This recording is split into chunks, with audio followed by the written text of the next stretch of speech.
আসসালামু আলাইকুম। নবজাগরণ টিভি সংবাদে সবাইকে স্বাগতম। আমি নুসরাত ফারিয়া। ময়মনসিংহের ফুলপুর উপজেলা ও পৌর বিএনপির নবগঠিত আহ্বায়ক কমিটির পরিচিতি সভা অনুষ্ঠিত হয়েছে।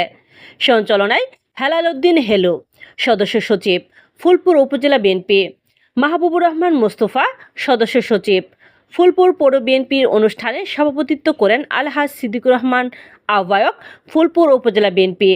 প্রধান অতিথি হিসেবে উপস্থিত ছিলেন অ্যাডভোকেট ওয়ারেস আলী মামুন, সহ সাংগঠনিক সম্পাদক, বিএনপি জাতীয় নির্বাহী কমিটি; প্রধান বক্তা আবু ওহাব আকন্দ, সহ সাংগঠনিক সম্পাদক, বিএনপি জাতীয় নির্বাহী কমিটি; বিশেষ অতিথি AKM এনায়েতুল্লাহ কালাম, আহ্বায়ক, ময়মনসিংহ উত্তর জেলা বিএনপি; মুতাহার হোসেন তালুকদার, একমাত্র যুগ্ম আহ্বায়ক, ময়মনসিংহ উত্তর জেলা বিএনপি; সাবেক সফল চেয়ারম্যান, তারাকান্দা উপজেলা পরিষদ; সংসদীয় আসন 147, ময়মনসিংহ, ফুলপুর, তারাকান্দা।